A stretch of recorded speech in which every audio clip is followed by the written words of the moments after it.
Homeless teen dragged biker's daughter from the river. 200 Hells Angels changed her life. When a homeless teenager jumped into freezing water to save a drowning girl, she had no idea whose daughter she was. The bikers who arrived at her cardboard shelter 3 weeks later would change everything. Help! But we're getting ahead of ourselves. Let's start there first at the end, or rather near the end. The sound came from the north, rolling down through the gray morning air like distant thunder. But it wasn't thunder. It was too steady, too mechanical, too alive. Engines, many engines, more engines than this stretch of highway had heard in years. Wren Calloway pushed herself up from the bare concrete and stood in the shadow of the pillar, her heart hammering against her ribs. She was 17 years old, 5'4", and weighed about 110 pounds soaking wet. Her dark hair hung in a loose braid over one shoulder, and her brown eyes, usually careful, usually guarded, were wide with something close to terror. Motorcycles poured down the access road beneath the overpass. Not 2, not 5, not 20. They came in a river of chrome and black leather, their headlights cutting through the November fog like the eyes of wolves. The ground shook beneath her worn sneakers. The air vibrated with a low predatory growl that she felt in her teeth, in her chest, in the hollow of her stomach. They formed a semicircle around her, around the bare concrete and the backpack that held everything she had left in this world. Wren pressed her back against the concrete pillar. There was nowhere to run. 200 bikes, maybe more. Men and women in leather vests climbed off their machines, their faces hidden behind sunglasses and bandanas. They moved with a kind of coordinated purpose that made the air feel heavier. The crowd parted. A woman walked through the gap, blonde hair pulled back, leather vest with patches Wren had seen before. And beside her a girl, 14 years old, blonde like her mother. The girl's face broke into a smile that didn't belong in this scene, in this moment under this overpass. "That's her," the girl said. "That's Wren." Then the man stepped forward, 6.5 feet of solid muscle, a gray beard that reached his chest, arms like bridge cables. His presence made the air feel like it had weight, like gravity had increased by some small but noticeable fraction. When he spoke, his voice carried the way thunder carries, not loud, but felt. Wren Calloway. It wasn't a question. And Wren, standing in front of the bare concrete that had been her home, with nothing but a backpack and a secret, had no idea what was about to happen. But to understand this moment, you need to go back, 3 weeks back, to a girl, a bridge, and a river that almost swallowed them both. 3 weeks earlier, the alarm on Wren Calloway's wristwatch beeped at 5:15 in the morning. She didn't need it. She'd been awake since 4, lying in her sleeping bag and staring up at the underside of the highway overpass where Route 9 crossed the Coldwater River. The concrete above her was stained with years of water damage and exhaust. Long cracks ran through it like veins in an old man's hands. At night, the headlights from passing trucks swept across those cracks in slow arcs, and Wren would trace them with her eyes until exhaustion pulled her under. She sat up. The October air bit at her face and her hands. Her breath came out in thin, white clouds. The sleeping bag had more holes than fabric, now patched in places with duct tape she'd found behind the gas station on Route 9. It wasn't enough. It was never enough. Wren's home was a blue plastic tarp stretched between 2 concrete pillars held in place with bungee cords she'd salvaged from a construction dumpster. One side sagged where the wind had loosened a cord during last week's rain. Below the tarp, a cardboard box held everything she owned. 2 changes of clothes, both from the donation bin behind the Baptist church downtown, a toothbrush with fraying bristles, a bar of soap in a plastic bag, 3 library books all overdue, a spiral notebook filled with chemistry notes in her small, precise handwriting, and at the very bottom, wrapped in a piece of cloth, a photograph of a woman with dark hair and kind eyes holding a baby in a yellow blanket. That was everything. The sum total of Wren Calloway's life fit inside a box that had once held a microwave oven. She dressed quickly, pulling on jeans that hung loose on her hips and a gray sweatshirt that she'd washed in the river 2 days ago. The sweatshirt still smelled faintly of the water of mud and coal stone, but it was clean enough. It would have to be. On her left wrist, a silver bracelet caught the pale morning light, thin, tarnished, with a small, heart-shaped clasp. It had belonged to her mother. It was the only thing that had followed Wren through 11 years of foster care, through 5 different homes, through all the packed bags and silent car rides and doors that closed behind her. She never took it off. Not to sleep, not to bathe, not ever. It was the last piece of her mother she had left. Wren packed her school supplies into a backpack she'd found at a yard sale for $2 and climbed up the gravel embankment to the road. The sky was gray and heavy like a wet wool blanket pressed against the earth. To the east, a thin line of orange light crept along the tree line, but the sun wasn't ready to commit to the day. Neither was Wren, but she went anyway. The walk to Henderson High School was exactly 2.3 miles. Wren had counted the steps once early on, when counting things had helped her feel less like the ground was dissolving beneath her feet. 4,612 steps from the overpass to the front doors of the school. She walked them every morning, rain or shine, freezing cold or sweltering heat. She'd walked them with a sprained ankle in March. She'd walked them through a thunderstorm in June that had turned the road into a shallow river. She'd walked them the morning after a group of older kids had found her camp and thrown rocks at her tarp, laughing, while she'd pressed herself flat against the ground and waited for them to leave. She always walked. She always arrived. That was the deal she'd made with herself 8 months ago when the Hendersons had packed their car and driven away, leaving her standing in the driveway of a house that was no longer hers. The Hendersons, Roger and Diane.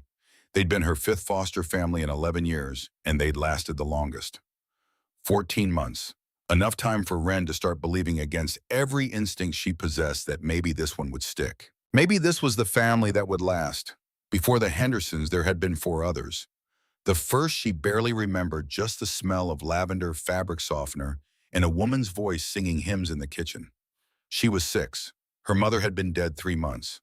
The family kept her for a year, then had a baby of their own and said they didn't have the room. The second family was fine. Not warm, not cold. Just fine.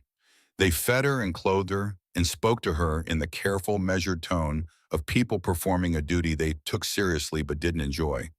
She stayed 18 months. They moved. The third family she did not talk about. Not to anyone, not ever. There were things that happened in that house that had taught her the difference between a hand that helped and a hand that hurt. She was 9 years old when she arrived. She was 10 when the caseworker finally noticed the bruises and moved her out. She spent 2 weeks in a group home after that, sleeping in a room with 5 other girls who cried at night and pretended they hadn't in the morning. The fourth family lasted 7 months before their marriage fell apart, and Wren was reshuffled like a card in a deck that nobody particularly wanted to hold. Then the Hendersons. And the Hendersons had been different, really different. Diane had taught her to make cornbread from scratch, standing shoulder to shoulder at the kitchen counter on Sunday afternoons while oldies played on the radio. Roger had helped her with algebra on Tuesday nights, drinking coffee from a mug that said "World's Okayest Dad," scratching his head at quadratic equations with a pencil tucked behind his ear. They had a dog named Biscuit, a golden retriever mixed with one floppy ear, and on Saturday mornings they'd all walk to the farmer's market together. Biscuit would strain at the leash near the sausage vendor, and Roger would buy 3 links and pretend he'd only bought 2, slipping the third to the dog when Diane wasn't looking. She was always looking. She always smiled. For 14 months, Wren had known what it felt like to come home to a house with lights on and dinner cooking, and someone who asked how your day was and actually listened to the answer.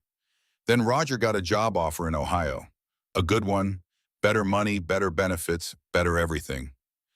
They sat Wren down at the kitchen table, the same table where she'd learned to make cornbread, and told her they were moving. They told her they'd talk to the caseworker, make arrangements, figure it out. "We'll come back for you," Diane had said, her eyes wet. "I promise." They didn't come back. Wren had waited. For the first 2 weeks, she'd sat on the porch of the now empty house every afternoon, watching the street, waiting for the headlights of Diane's blue station wagon to round the corner. She'd checked the mailbox every day for a letter. She'd walked to the payphone outside the library and called their number until the line was disconnected. They didn't come back. And eventually, the way you learn to stop pressing on a bruise, Wren stopped waiting. The caseworker didn't call. The system, which had never been particularly interested in Wren Calloway, lost what little interest it had. She was 17, too old for most shelters to care about, too young for the adult system to take seriously. She fell through the cracks, the way water falls through a rusted grate, quickly, silently, and without anyone noticing. That was February.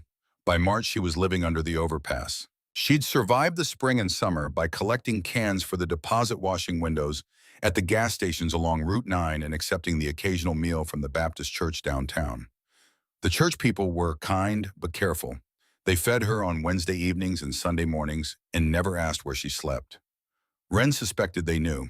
She suspected they felt the same helpless frustration that she felt, the knowledge that something was deeply wrong and the inability to fix it with casseroles and prayer. Henderson High came into view at 6:45. The building was a sprawling brick rectangle that dated back to the 1950s, with additions bolted on over the decades like afterthoughts. The parking lot was empty except for a janitor's truck in a sedan that belonged to one of the early arriving teachers. Wren went in through the side door by the gymnasium. She'd learned the custodian's schedule months ago. Mr. Potts unlocked this door at 6:30 and didn't check it again until 7:15. That gave her 45 minutes. She went straight to the girls' bathroom on the second floor, the one at the end of the hall that nobody used before first period because it was too far from the main entrance. She locked the door, stripped off her sweatshirt and jeans, and washed herself at the sink with paper towels and the bar of soap from her backpack. The water was cold, but she'd long since stopped caring about that. Cold water was clean water, and clean water was a luxury. She dried off, put on the second set of clothes from her locker, a pair of dark jeans that almost fit a long-sleeved flannel shirt in green plaid and clean socks. She brushed her teeth. She pulled her hair out of the braid, combed it with her fingers, and tied it back in a ponytail. She looked at herself in the mirror. The girl looking back was thin, too thin. The flannel shirt hid most of it, but the hollows beneath her cheekbones gave it away, and the shadows under her eyes that no amount of sleep could erase. Not that she got much sleep anyway. But she looked presentable. She looked like any other student at Henderson High. That was the point. Nobody at school knew Wren was homeless, and she spent a considerable amount of energy making sure it stayed that way. The effort was exhausting, but the alternative was worse. If people found out, there would be questions. Questions would lead to social workers. Social workers would lead to another foster home, another strange bedroom, another family that would smile and say the right things and then eventually, inevitably let her go. She couldn't survive that again. The hoping was the thing that destroyed you, not the losing the hoping. So she kept her secret and she went to class and she maintained a 3.8 grade point average because that was the other deal she'd made with herself. The grades were her ladder. The grades were going to get her into college, and college was going to get her out. Out of this town, out of this life, out of the endless loop of other people's houses and other people's promises. First period was chemistry with Mrs. Embry. Wren liked Mrs. Embry. She was a tall woman in her late 50s with silver-streaked hair and reading glasses that she wore on a chain around her neck. She had a dry sense of humor and a way of explaining molecular bonds that made them sound almost interesting. But the thing Wren liked most about Mrs. Embry was what the teacher didn't do. She didn't ask questions. Other teachers glanced at Wren's threadbare clothes and looked away. Other teachers noticed the dark circles and the desperate way she ate her free lunch and politely pretended not to see. Miss Embry noticed all of those things too, but she did something else. Every few days when Wren picked up her lunch tray in the cafeteria, there would be a little extra on it, an apple that hadn't been there when the tray was assembled, a granola bar tucked under the napkin. Once a small container of soup wrapped in foil. There was never a note, never an explanation. But Wren had watched closely enough to see Mrs. Embry talking to the cafeteria staff one morning before the lines opened, her hand resting briefly on the shoulder of the woman who assembled the trays. It was a small kindness, quiet and steady, and asking nothing in return. Wren noticed it the way a person dying of thirst notices a cup of water placed silently on the table.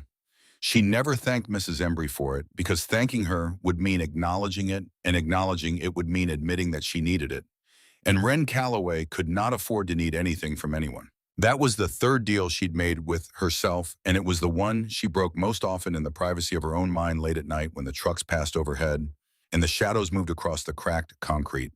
And she held her mother's bracelet against her chest and whispered conversations with a woman who'd been dead for 11 years. After school, Wren stayed in the library until closing. She tutored 2 freshmen in algebra and a sophomore in biology. She did this for free, partly because it helped her own understanding of the material, partly because the library was warm and well lit and smelled like old paper, and partly because she'd learned long ago that kindness costs nothing even when you have nothing, especially when you have nothing. The days blurred together. Monday through Friday was school. Saturdays she collected cans along the highway washed windows at the Sunoco station and studied. Sundays she went to the Baptist church for the free breakfast, then spent the afternoon in the public library. Every day she walked her 4,612 steps. Every night she returned to the overpass and crawled under her tarp and held her mother's bracelet and told herself that this was temporary, that the ladder had rungs and she was climbing them one grade at a time, one day at a time. She told herself this even on the nights when she didn't believe it. The third Saturday in October arrived with a sky the color of old pewter and air that smelled like dying leaves and chimney smoke. Wren sat on the riverbank near the old mill bridge, 200 yards downstream from her camp. The Coldwater River moved past her with a steady muscular current, swollen from 3 days of rain earlier in the week. The water was brown and opaque, carrying leaves and small branches and the occasional piece of trash. It looked cold. It was cold. The Coldwater River had earned its name. She had her chemistry textbook open on her lap, borrowed from the school library, and she was working through a chapter on thermodynamics. The formulas swam in front of her eyes. She'd eaten only a granola bar since yesterday's lunch, and hunger made it hard to concentrate. But the test was on Wednesday, and Mrs. Embry's tests were not easy, and Wren refused to let her grade slip below an A-. She pushed through the hunger the way she pushed through everything, one page at a time. The laughter reached her first. High-pitched and carefree, it came floating down from the mill bridge upstream. 3 teenage girls stood on the bridge, leaning against the rusted iron railing, their phones held out in front of them. They were taking selfies, making faces, laughing at something on one of their screens. They wore expensive jackets and clean jeans and boots that had never seen mud. They radiated the particular glow of girls who had never missed a meal, never slept in their clothes, never wondered where they would be tomorrow. Wren watched them for a moment with an expression that was not envy exactly, but something close to it, something quieter and more complicated. Then she turned back to her textbook. The scream came 30 seconds later.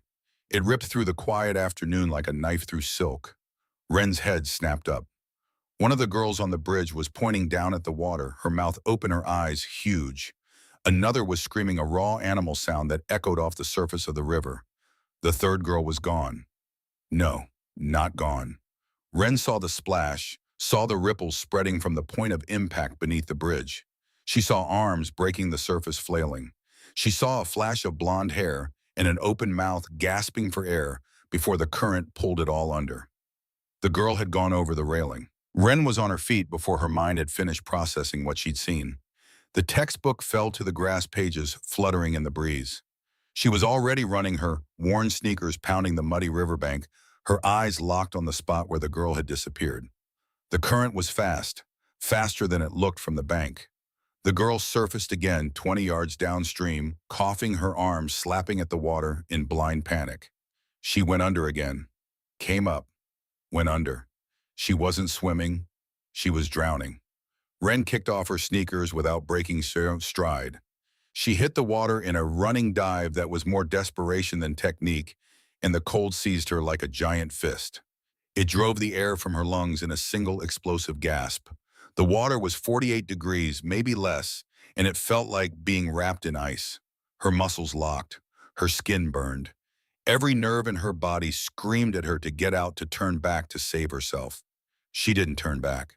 The current caught her immediately, spinning her sideways, pulling her downstream. Wren fought against it, swimming hard toward the spot where she'd last seen the flash of blonde hair. Her clothes were soaking through jeans and flannel shirt, turning heavy as stone, dragging at her arms and legs like anchors. The river filled her ears with a roaring white noise that drowned out everything else. There, a hand, pale and grasping, broke the surface 5 feet to her left. Wren lunged for it, missed. The current shoved her sideways. She kicked harder, her legs burning with effort, and reached again. Her fingers closed around fabric, a jacket collar. She pulled. The girl came up thrashing. She was maybe 14 or 15, her blonde hair plastered across her face, her eyes wild and unseeing with terror. She grabbed at Wren with both hands, clawing, climbing, trying to push herself up out of the water, using Wren as a ladder. Her elbow caught Ren in the jaw. Stars exploded across her vision. Water poured into her mouth and she choked, fighting the urge to cough, fighting to keep her head above the surface while the girl's panic dragged them both under. This was how drowning people killed their rescuers. Ren knew that. She'd read it somewhere a long time ago. The drowning person doesn't mean to hurt you. They're just trying to breathe. They'll push you under and stand on your shoulders and never know they've done it until you're both at the bottom. Ren went under. The world turned brown and cold and silent. She could feel the girl's hands on her shoulders pressing down. Her lungs screamed. The silver bracelet on her wrist caught a dim shaft of light filtering through the murky water. And for one horrible crystalline moment, Ren thought about letting go. Just opening her hands and letting the current take her. It would be easy. It would be so easy. She thought of her mother, the photograph in the cardboard box. Dark hair, kind eyes, yellow blanket. Ren Calloway did not let go. She twisted her body sideways, breaking free of the girl's grip on her shoulders and came up behind her. She wrapped her left arm across the girl's chest, pinning her arms, and kicked for the surface. They broke through together, both gasping, both coughing, the girl still struggling, but unable to reach Ren now. "I've got you!" Ren's voice came out raw and desperate, barely audible over the rush of water. "Stop fighting me! I've got you!" Something in the words, or maybe something in the way Ren said them, cut through the girl's panic. She went still. Not calm, not relaxed, but still. Her body trembled violently against Ren's chest, but she stopped fighting. Ren kicked toward the bank. The current fought her for every inch. The cold was in her bones now, deep and spreading, turning her muscles thick and slow. Her legs felt like they were moving through wet concrete. The bank was 30 feet away. 20, 15. It might as well have been a mile. Black spots danced at the edges of her vision. Her arm, the one wrapped around the girl, was going numb. She couldn't feel her fingers. She couldn't feel the girl anymore, though she knew she was still holding on because she could feel the weight. 10 feet, 5. Her foot scraped bottom. Mud and gravel. She dug her toes in and pushed, half swimming, half crawling, through the shallows, dragging the girl with her. They collapsed on the muddy bank in a tangle of wet limbs and river water. Both of them coughing, retching, shaking so violently that the ground seemed to vibrate. Ren rolled onto her back. The sky above was gray and vast and indifferent. She could hear the girl beside her sobbing and coughing, and she could hear screaming from the bridge. The other two girls, their voices shrill with terror. But mostly she heard her own heartbeat hammering in her ears like a fist against a door. She turned her head. The girl was lying on her side, curled in on herself, her arms wrapped around her chest. She was younger up close. 14 maybe? She wore a designer jacket that probably cost more than everything Ren owned combined, and her jeans had the kind of intentional distressing that rich people paid extra for. Her face was chalk white, her lips blue, her eyes red and swollen. "Are you hurt?" Ren managed, her voice a ragged whisper. The girl shook her head. Her teeth were chattering so hard she could barely speak. "I can't swim." The words came out between sobs. "I told them I can't swim." Ren wanted to say something comforting, something weighty, but she was shaking too hard and her jaw ached where the girl's elbow had connected and the river had left a taste in her mouth like mud and copper and something else, something chemical. So she just lay there breathing, staring up at the gray sky, waiting for her body to remember that it was alive. That was when she felt it. Or rather, when she felt the absence of it. Her left wrist was bare. Ren sat up so fast that the world tilted sideways. She looked at her wrist. The skin was pale and wrinkled from the water, and there was a faint red line where the silver chain had been, but the bracelet was gone. The clasp, old and thin and weakened by 11 years of daily wear, had given way somewhere in the river. Somewhere in the chaos of the struggle, the current and the cone and the girl's flailing hands. Gone. Ren stared at the river. The brown water moved past her, indifferent, carrying leaves and branches, and somewhere beneath its surface, the last thing her mother had ever touched. She got to her feet. Her legs wobbled. She took a step toward the water's edge, and then another, her eyes scanning the current, searching for a glint of silver, a flash of light on tarnished metal. Behind her, the girl was still crying, still shivering, still curled on the muddy bank. Ren stopped. She looked at the river. She looked at the girl. The water moved on. carrying everything with it. Ren turned around and walked back to the girl and knelt beside her and said nothing. There was nothing to say. She had saved a life and lost the last piece of her mother, and neither of those things could be undone. The sirens came within minutes. One of the girls on the bridge had called 911 while her friend was still in the water. The paramedics arrived first, two men in blue uniforms, who wrapped Ren and the girl in thermal blankets and checked their vitals with efficient, practiced movements. "You pulled her out," one of them asked Ren, shining a penlight in her eyes. "Yes." "From the river in that current?" "Yes." The paramedic looked at her for a long moment. Then he looked at the river. Then he looked back at her. "That was either very brave or very stupid," he said. "Probably both," Ren answered. The other girls had come running down from the bridge, their faces pale and streaked with tears. They hovered around their friend, touching her hair, holding her hands, talking in rapid, overlapping voices. One of them turned to Ren. "Thank you," she said. "Oh my God, thank you." Ren nodded. She pulled the thermal blanket tighter around her shoulders and stared at the river. 10 minutes later, a black SUV came tearing down the access road and skidded to a stop near the ambulance. The door opened and a woman got out. She was in her 40s with the same blonde hair as the girl on the bank, pulled back in a tight ponytail. She wore faded jeans and a black leather vest over a simple white shirt, and she moved with a kind of contained urgency that suggested she was used to controlling her emotions in difficult situations.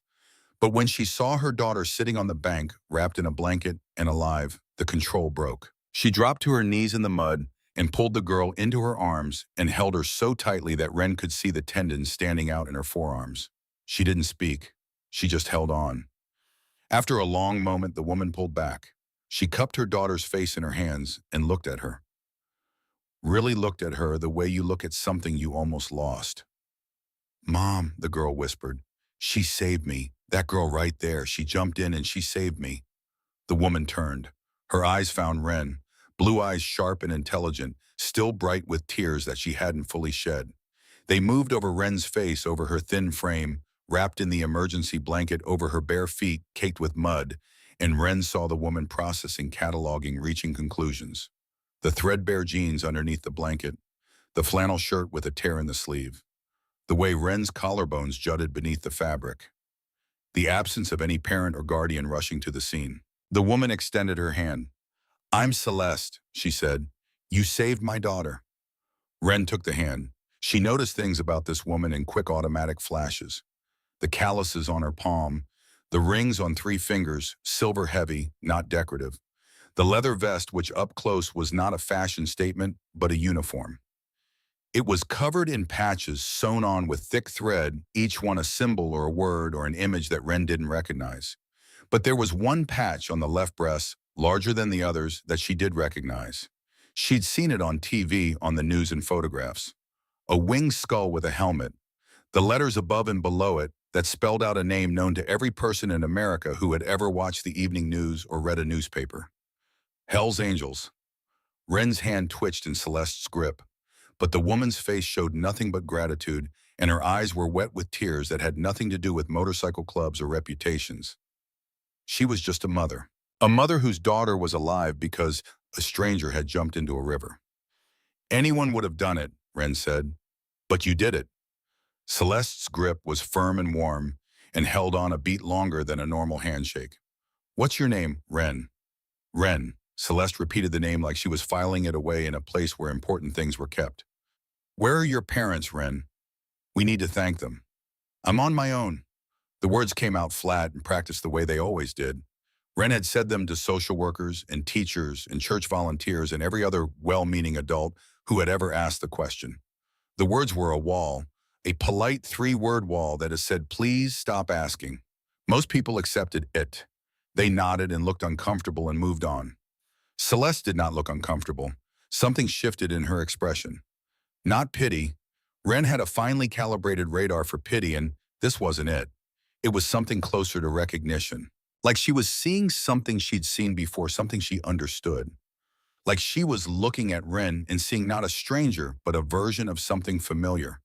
Something personal, something that had weight. She opened her mouth to speak, but Ren was already moving. The paramedic had cleared her. There were no broken bones, no lacerations, no hypothermia severe enough to require a hospital visit. She was free to go and go she would before the questions got deeper, before the recognition in this woman's eyes turned into the thing that always came next. The phone call, the caseworker, the system. "I'm glad she's okay," Wren said, and she meant it. Then she turned and walked away barefoot on the cold grass, the thermal blanket still around her shoulders. Celeste watched her go.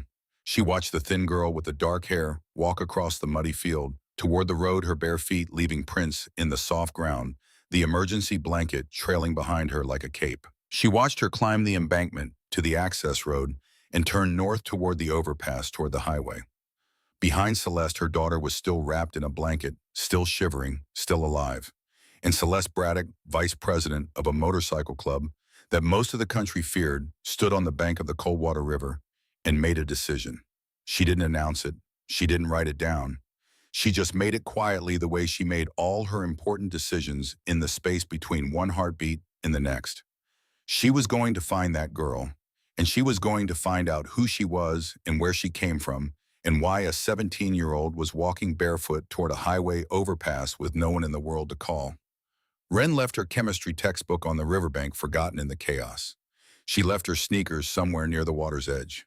She left the last piece of her mother in the Coldwater River. And she walked the long way back to the overpass because the short way would have taken her past the bridge, and she couldn't bear to look at the river again.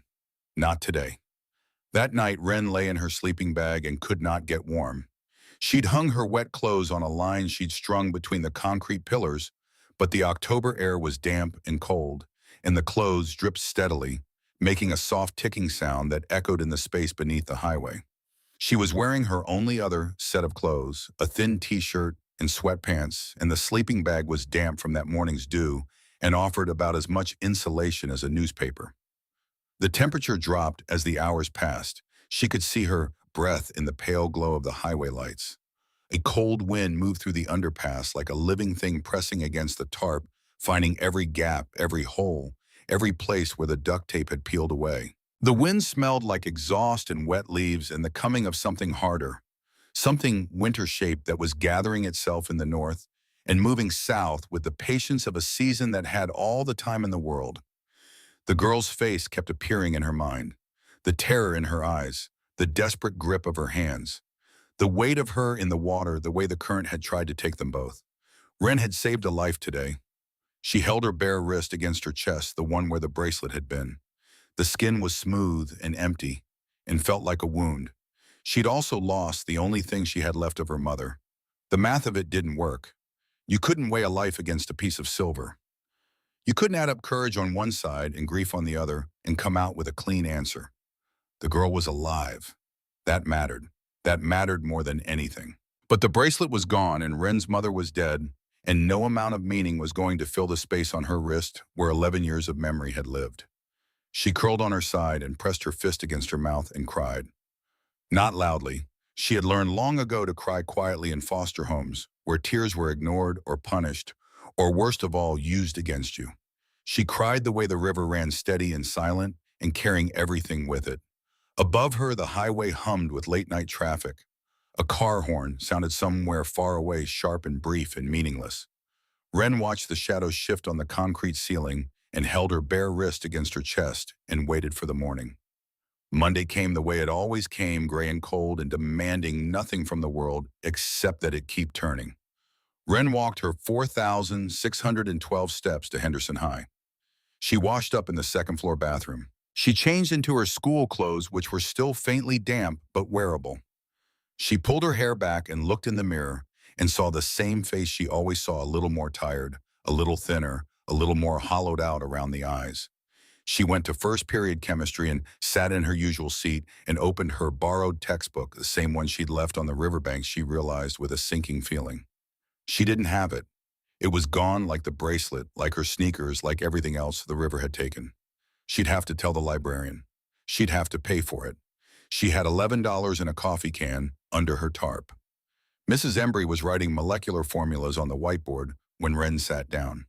The teacher glanced at her over the top of her reading glasses, and her hand paused for just a fraction of a second, the marker hovering above the board. Then she continued writing. She didn't ask. She never asked. Lunch came at 11:45. Wren picked up her tray and found the usual extras: an apple, a small packet of crackers. She carried the tray to her usual spot in the corner of the cafeteria near the windows where she could eat in relative peace. She was halfway through her meal when the cafeteria got quiet. Not silent, but quiet in the way a room gets when something shifts. A current of attention moving through the crowd like a ripple through water. Wren looked up. Garrett Voss was standing at the center table. He was a junior, same as Wren, with sandy brown hair and the kind of easy confidence that came from being the son of a local businessman who sponsored the football team. Garrett wasn't mean exactly. He was careless. He said things without thinking about their weight, the way people do when they've never had to measure the cost of words. He was looking directly at Wren. "So I heard something interesting," Garrett said, his voice pitched to Carrie. The tables around him went quiet. "You know Wren Calloway, the girl who pulled that kid out of the river this weekend?" Heads turned, eyes found Wren. She felt them like heat lamps, like spotlights, like hands pressing against her skin. "Yeah," someone said.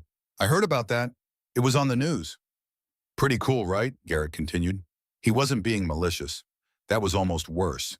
He was being conversational casual, sharing a piece of gossip the way he'd share a score from last night's game. "But here's the thing. You know where she lives?" The cafeteria was silent now. Completely silent. 200 students, and Wren could hear the fluorescent lights humming above her head. "She lives under the overpass," Garrett said. "The one on Route 9. I've seen her there. She's got a tarp and a sleeping bag, and that's it. Wren Calloway is homeless." The word landed like a stone dropped into still water. Homeless. It rippled outward through the cafeteria table by table, face by face. Wren watched it spread. She saw the shock, the confusion, the discomfort. She saw the pity, and the pity was the worst part, the soft, uncertain look that said, "Oh, how sad," and meant, "I don't know what to do with this information." She saw Garrett's face change as he realized what he'd done.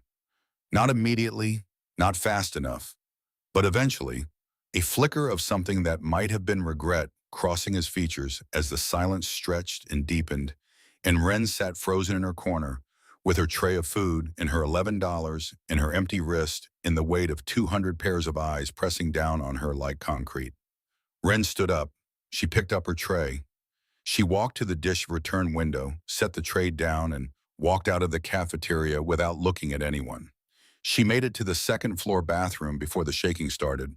She locked herself in the last stall and sat on the closed lid of the toilet and wrapped her arms around her knees and shook. Not crying, not yet. Just shaking the way a building shakes before it comes down.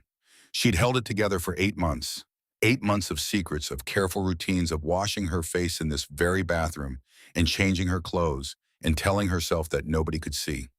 8 months of maintaining the fiction that she was just another student, just another kid with a home and a family and a bed that was warm and joy-king. And Garrett Voss had blown it apart with 17 words spoken in the middle of a high school cafeteria on a Monday afternoon. By the end of the day, everyone knew. The whispers followed her through the hallways like a draft under a door, always present, impossible to shut out. In the hallway between second and third period, a group of sophomore girls went quiet when Wren walked past their conversation, dying mid-sentence. And Wren felt the silence the way you feel a hand on your shoulder. In fourth period history, the teacher paused while handing back papers and held Wren's essay a moment too long, his eyes lingering on her face with an expression that was meant to be kind, but felt like a searchlight. At her locker before fifth period, she found a folded note tucked through the vent. She opened it. Someone had written in careful block letters, "We're praying for you." She crumpled the note and threw it in the trash. Not because she was ungrateful, because the note made it real in a way that Garrett's announcement had only begun. Some people were kind about it. A girl from her English class left a granola bar on her desk with a small, sympathetic smile. A boy she barely knew offered her his jacket in the hall. 2 girls she'd tutored in the library found her after sixth period and asked if she needed anything, their faces earnest and worried. The kindness was genuine, and it hurt worse than cruelty because it confirmed the thing she'd been trying to deny. That they could see her, that they'd always been able to see her in a way, and now they had a word for what they saw. Homeless. The word followed her like a shadow. She heard it whispered behind cupped hands, saw it mouthed across classroom aisles, felt it hovering in every silence, every sidelong glance, every conversation that stopped when she walked into the room. She'd had a name at Henderson High, Wren Calloway, the quiet girl in the corner, the one with good grades and dark circles and no social media. Now she had a different name, the homeless girl, the one who lives under the bridge. And that name was louder than anything she'd ever been before. She walked home that afternoon.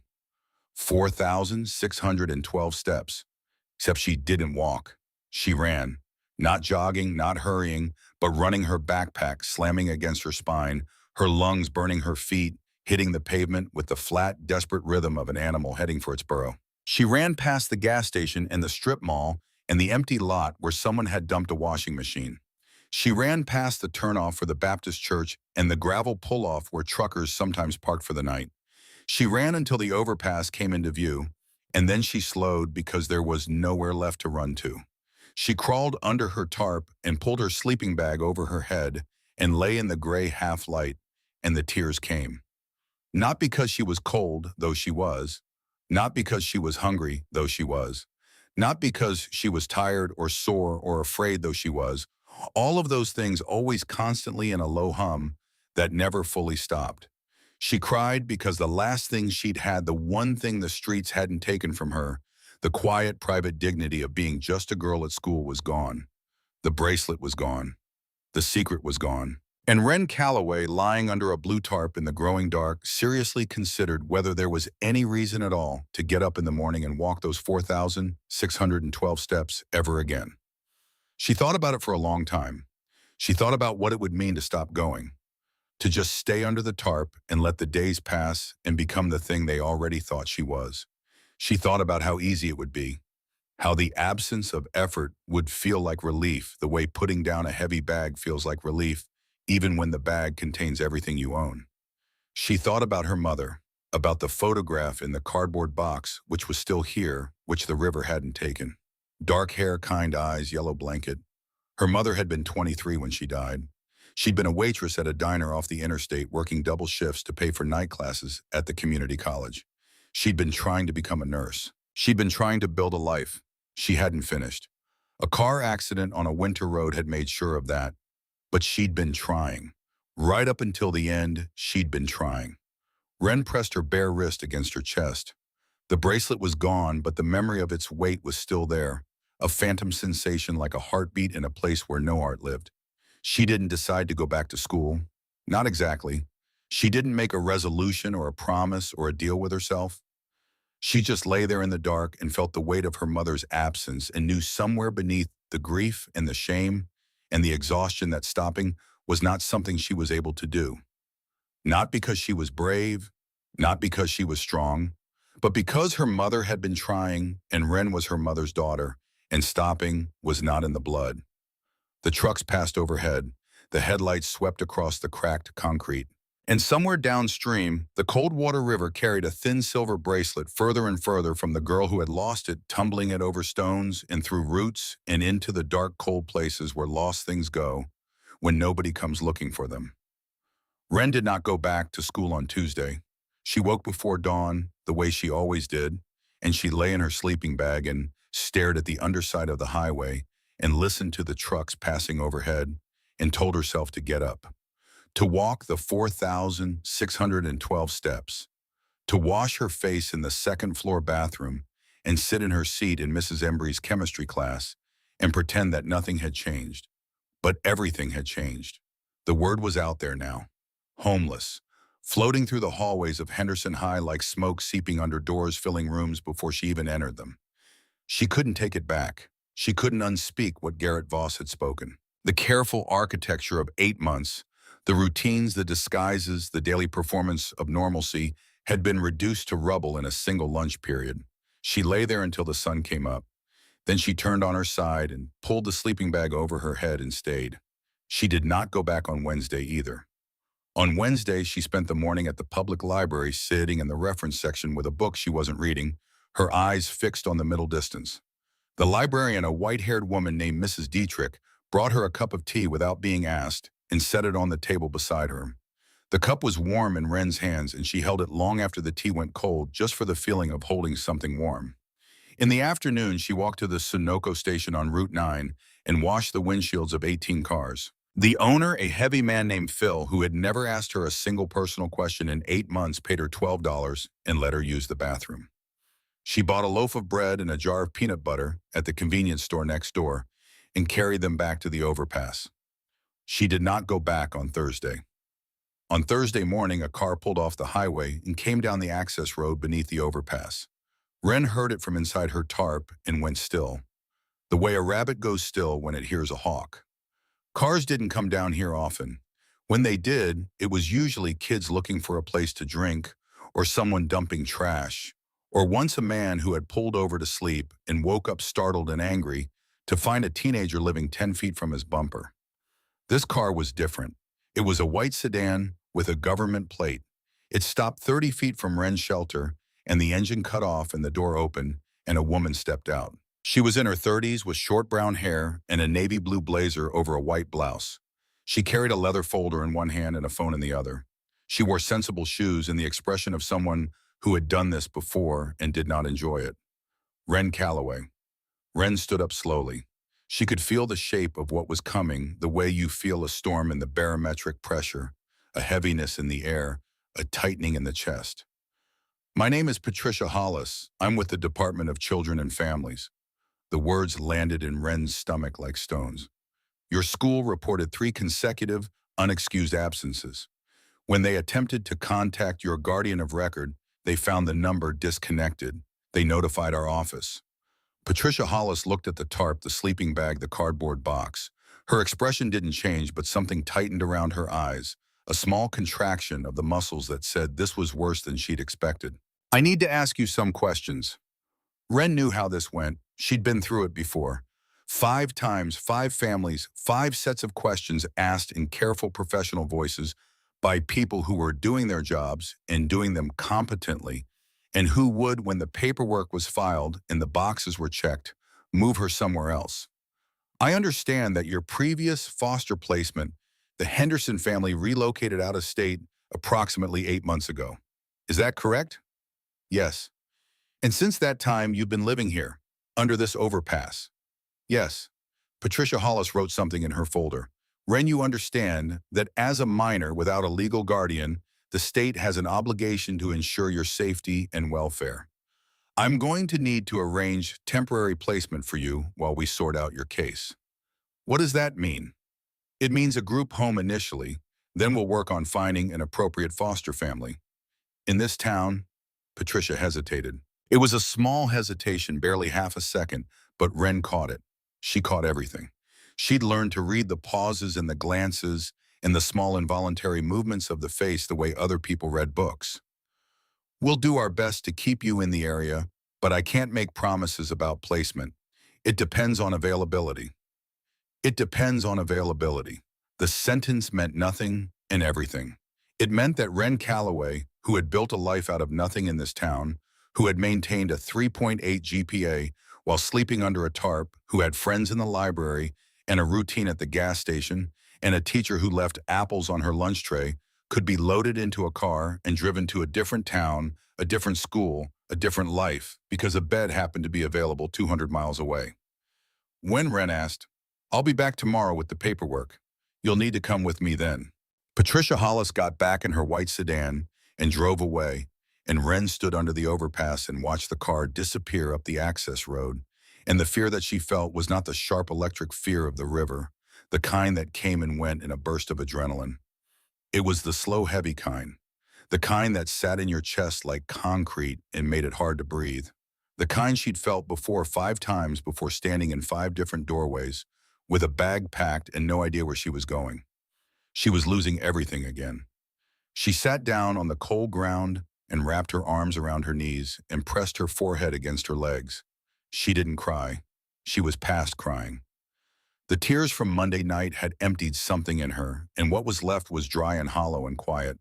She sat like that for a long time. The sound of tires on gravel made her lift her head. Late afternoon. The light had gone thin and gold the way it does in October when the sun drops early behind the trees. Another car was coming down the access road. Not a white sedan this time. A green Subaru with a dent in the passenger door and a bumper sticker that said, "Entropy isn't what it used to be." Wren knew that car. She'd seen it in the faculty parking lot every morning for the past 8 months. Mrs. Embry. The car stopped. The engine cut. The door opened and Mrs. Embry stepped out, still wearing the same gray cardigan she'd worn in class that morning, her reading glasses pushed up on her head. She stood beside the car for a moment, looking at the overpass, the tarp, the sleeping bag, looking at Wren. Then she walked over and sat down on the ground beside her, not across from her, not standing over her, beside her on the cold ground in her school clothes without hesitation. For a full minute, neither of them spoke. The traffic hummed above them. A crow called from somewhere in the trees along the river. The wind moved the tarp, making it flap with a soft, irregular rhythm. 3 days, Mrs. Embry said finally. Her voice was quiet, not gentle in the performative way that social workers were gentle, but quiet in the way that a person is quiet when they are choosing their words with great care. 3 days you've been gone. I waited 1 day because I thought you might need space. I waited 2 days because I was trying to respect your privacy. On the third day, I stopped waiting because some things are more important than privacy. Wren said nothing. I'm not here to fix you, Wren. I'm not here to rescue you. I know how that sounds, and I know you've heard it before, and I know you don't believe it. Mrs. Embry paused. I'm here because a social worker came to the school this morning and told the principal that she's placing you in a group home tomorrow, and from there into a new foster family. And the principal called me because he knows I keep an eye on you, and I got in my car, and I drove here because I need to tell you something before that happens. Wren looked at her. Mrs. Embry's eyes were steady behind her glasses. There were lines around them, the kind that come from years of squinting at chalkboards and grading papers under lamplight.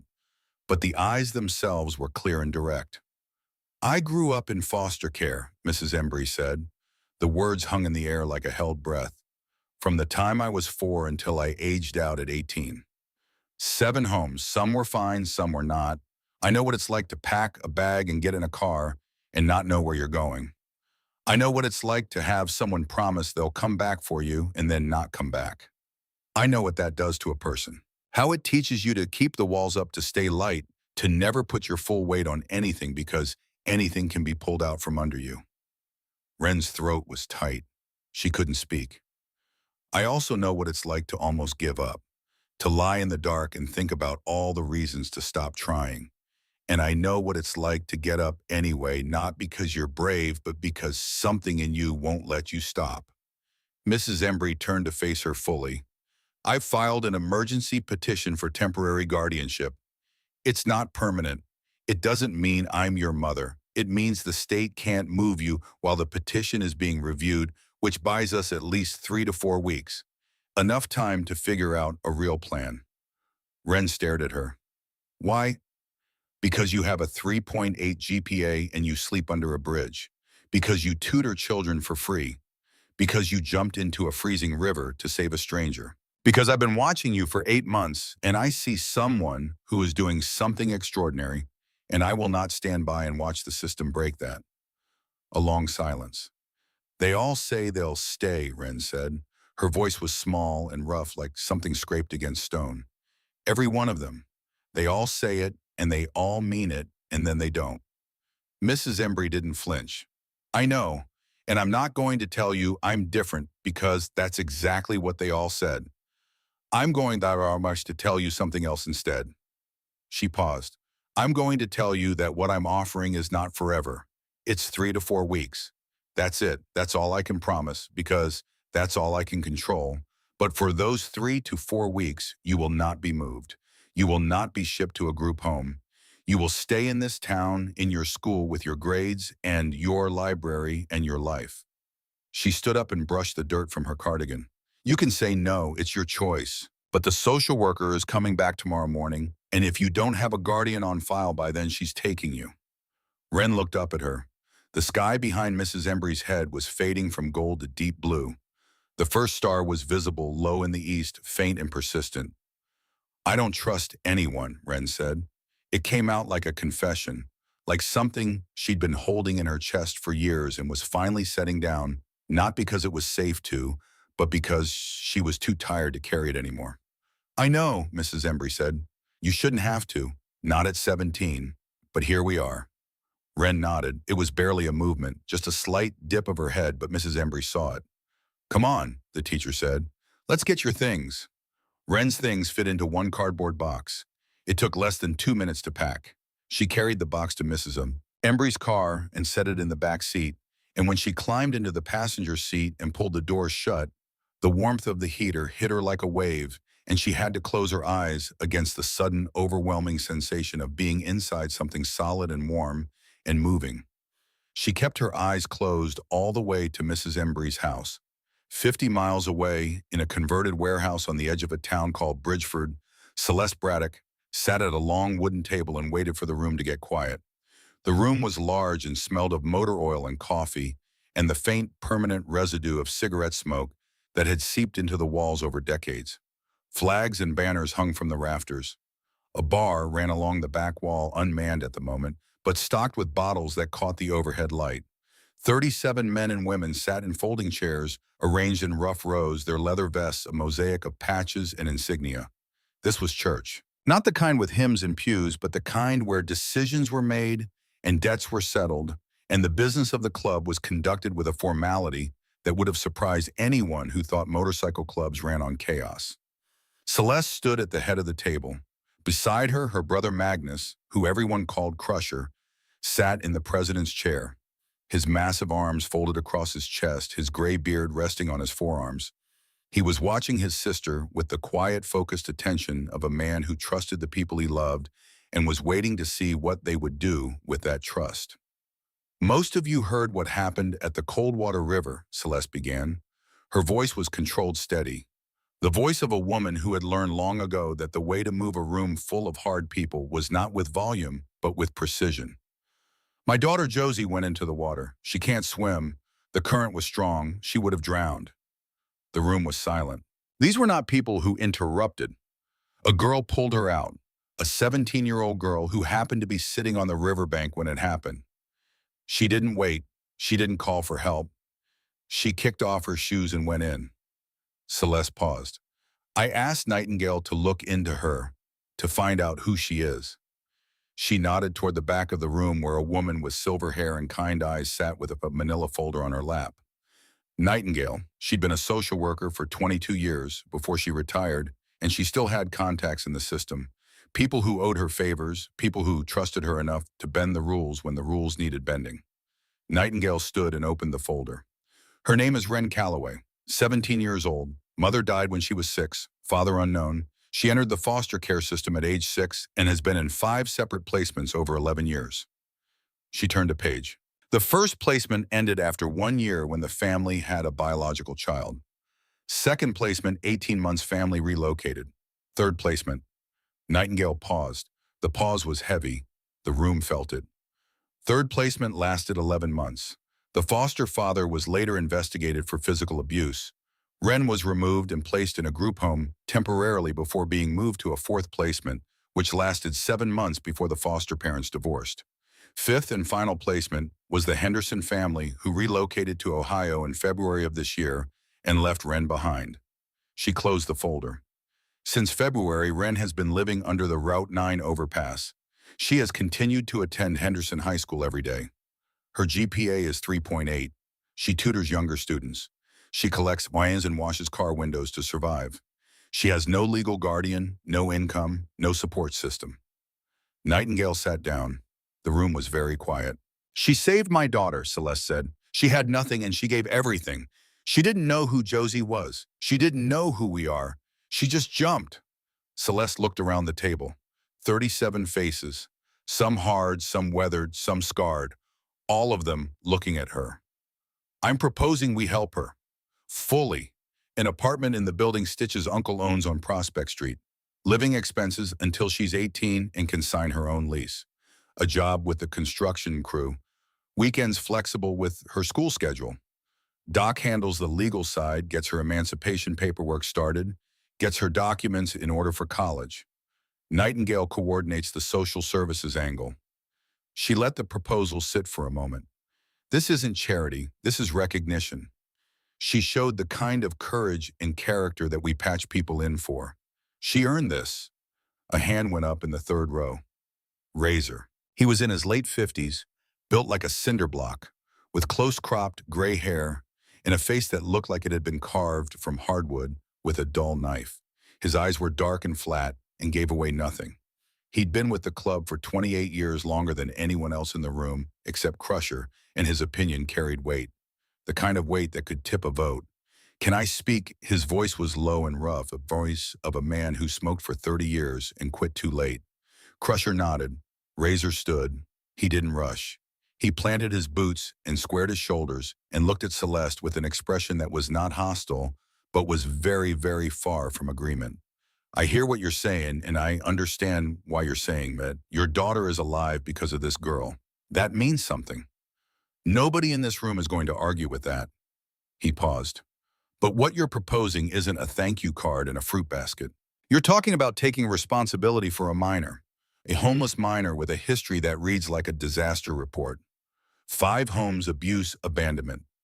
You're talking about making this club her safety net, and I need to say something about that." The room shifted. Not physically, but in that way a room shifts when the current of a conversation changes direction. "We are not parents," Razor said. "We are not social workers. We are not a foster family. We ride together, we fight together, we take care of our own. But this girl is not our own. She's a stranger. A brave stranger. A good stranger. But a stranger." He looked down at his hands. They were large and scarred, and they gripped the back of the chair in front of him with a force that turned the knuckles white. "Some of you know about my daughter." The room went very still. "Her name was Shelley. She was 17 when she left home. Same age as this girl. I was president of the Bridgeford chapter then, and I was busy. I was always busy. There was always to run in a meeting, a situation that needed handling. And Shelley needed something I didn't have time to give, and she left, and I told myself she'd be back." His voice had changed. The roughness was still there, but underneath it, something else. Something that had been held down for a long time and was fighting to get out. "She called me once, 3 months after she left. It was 2 in the morning and I was at a bar with the boys, and I looked at my phone and I saw her name, and I thought I'll call her back tomorrow. Tomorrow I'll have time. Tomorrow I'll say the right things." He stopped. The room didn't breathe. I didn't call her back the next day, or the day after that. I was busy. I was always busy.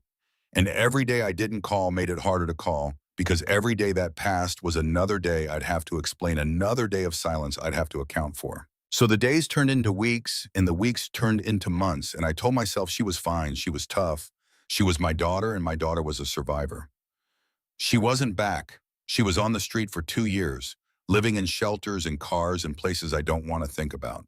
And then she wasn't living anywhere because she was dead. Overdose. In an alley in Hartford, alone, 20 years old. The coroner told me she'd been dead for 6 hours before someone found her. 6 hours. My daughter lay in an alley for 6 hours and nobody noticed. Razor's jaw tightened. The muscles in his neck stood out like cables. "So when you tell me you want this club to take responsibility for a 17-year-old girl living on the street, I hear you. I hear what you think you're offering. But I also know what happens when people like us try to be something we're not. We fail. We get distracted. We let things slip. And the person who pays for it isn't us. It's the kid." He looked at Celeste. "We're not her family. Don't pretend we are." Razor sat down. The silence that followed was thick and uncomfortable and alive. Celeste didn't respond immediately. She looked at Crusher. Crusher looked at the room. "We'll put it to a vote," Crusher said.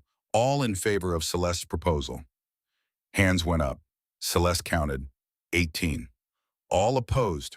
More hands. Razor's was the first. Celeste counted again. 18, a tie. 18 to 18 with one member absent. The room hummed with tension. Eyes moved between Celeste and Razor, between the two sides of a question that had no comfortable answer. Crusher stood. When he stood, the room changed.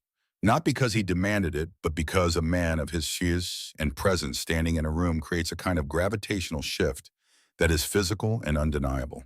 "President breaks the tie," he said. "That's in the bylaws, and it's there for a reason." He looked at Razor, held the older man's gaze for a long moment. There was respect in it, and understanding, and something that looked like grief. I hear you, brother. I hear every word, and you're right about some of it. We're not her parents. We're not going to pretend we are. He looked around the room. But we are people who recognize courage. We are people who pay debts, and we are people who do not look the other way when a kid is sleeping under a bridge in October because the world forgot about her. He paused. The motion carries. We help the girl.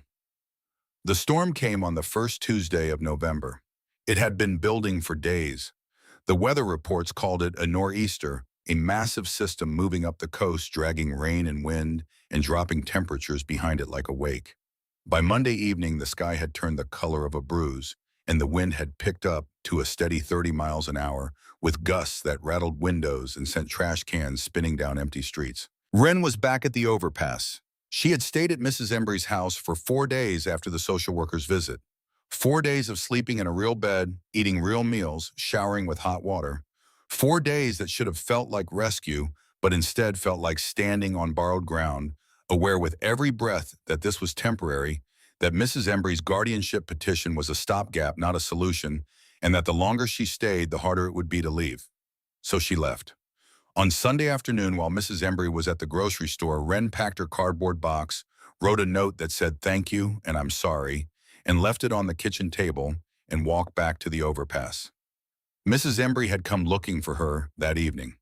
Wren had seen the green Subaru driving slowly down the access road, its headlights sweeping across the gravel, and she'd pressed herself flat behind the concrete pillar and waited until the car turned around and left.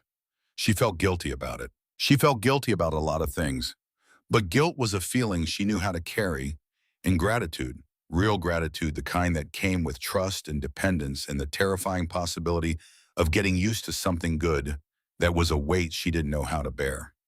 The storm hit at 2 in the morning. Wren woke to the sound of the tarp ripping free from its bungee cords. One moment it was there, a thin blue barrier between her and the sky.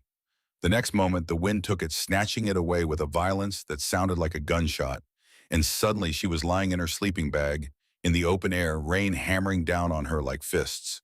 She scrambled to her feet. The wind drove the rain sideways, horizontal sheets of water that stung her face and soaked her clothes in seconds. Her sleeping bag was already heavy with water, sagging around her like a wet sandbag. She grabbed the cardboard box, her box of everything, and pulled it against her chest. But the cardboard was already soft and giving way, the bottom dissolving in the rain. The river was rising. She could hear it in the darkness, a deep, muscular roar that was louder than it had been when she'd gone to sleep. The water was climbing the bank, flooding the low ground beneath the overpass where she slept. Brown water lapped at her ankles, cold and rising. Wren ran. She clutched the disintegrating cardboard box to her chest and climbed the gravel embankment on hands and knees, slipping, falling, climbing again. At the top, the wind hit her full force, staggering her sideways. She looked back. The overpass was flooding the water already waist-deep where her sleeping bag had been. Her tarp was gone, carried away by the wind. The bungee cords swung from the concrete pillars like the rigging of a sunk ship. She had nothing now. The cardboard box in her arms was coming apart, its contents spilling into the rain. She caught the photograph of her mother and shoved it inside her sweatshirt against her skin. She caught a library book and one of her spiral notebooks. Everything else, the clothes, the toothbrush, the soap, was gone, washed away, or scattered by the wind into the black roaring night. Wren walked. She didn't know where she was going. The rain erased the world, turning streets into rivers and buildings into gray shapes that appeared and disappeared behind curtains of water. She walked until she reached the public library, but the library was dark and locked. She tried the side door, the one that was sometimes left unlatched. It was locked too. She kept walking, past the gas station closed and dark, past the strip mall, its parking lot flooded, past the Baptist church where a light burned in the vestibule, but the doors were locked. She found herself at the town park, a bench near the entrance under a half-dead oak tree that provided no shelter whatsoever. She sat down. The rain poured over her. Her clothes were soaked through her shoes full of water, her hair plastered to her skull. The photograph of her mother was pressed against her stomach, protected by her sweatshirt, which was the only barrier between the image and the storm. She sat there for a long time. The cold was a living thing now, crawling through her skin and into her muscles and down into her bones. She could feel it reaching for the center of her, for the warm place where the body keeps its fire, and she could feel that fire shrinking. She thought about the 5 families. She thought about how each one had begun with a door opening and ended with a door closing. She thought about Diane Henderson standing in the driveway, her eyes wet her mouth, making a promise that her body was already breaking by turning toward the car. She thought about the third house, the one she didn't talk about, one where she'd learned that a hand could look like help and feel like harm, and how after that house she'd stopped reaching for anything that was offered. That was the lesson. The lesson of 5 homes in 11 years, everything offered, will be taken away. Every hand extended will eventually let go. The only hand that wouldn't let you down was your own. And now even that hand wasn't enough. Her own hand couldn't keep her warm. Her own hand couldn't stop the river from rising, or the wind from taking her tarp, or the cardboard from dissolving in the rain. Her own hand was numb and shaking, and pressed against a photograph of a dead woman who had loved her and left her not by choice but left her all the same. She thought about standing up. She thought about walking to Mrs. Embry's house, which was 8 blocks away. She thought about knocking on the door and saying, "I need help, and I'm sorry, and please." She couldn't do it. She'd left. She'd written the note and walked away. Going back felt like an admission of something she couldn't name, some fundamental inadequacy, some proof that she couldn't do this alone, that she'd never been able to do it alone, that the self-reliance she'd built her identity on was a lie she told herself in the dark. So she sat on the bench in the rain and the cold and held her mother's photograph against her stomach and waited for something to change. Mrs. Embry found her at 11:15 that night. The green Subaru pulled into the park's entrance, and the headlights swept across the bench and the tree and the girl sitting on the bench, and the car stopped, and Mrs. Embry got out without an umbrella and walked across the flooded grass and stood in front of Wren and looked at her. She didn't say, "I told you so." She didn't say, "You should have stayed." She didn't say anything at all. She took off her own coat, the heavy wool peacoat she'd worn every winter for 15 years, and draped it over Wren's shoulders.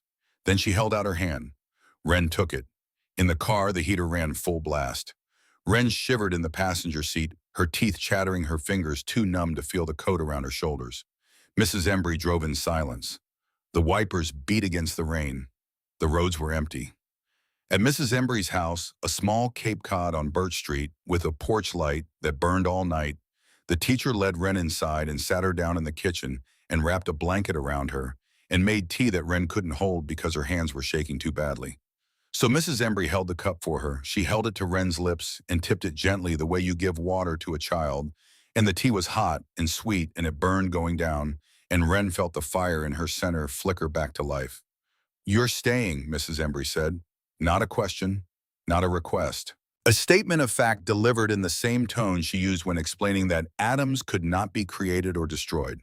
"You're staying because you have a fever and you're soaked, and you're going to get pneumonia if you spend another night outside. You're staying because the guardianship petition is still active and leaving doesn't undo it.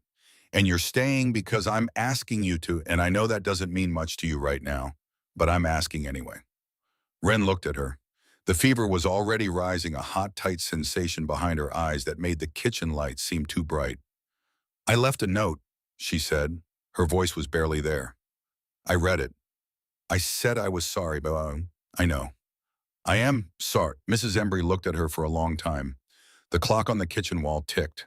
The rain hammered against the windows. "I know you are," she said. "Now, go to bed."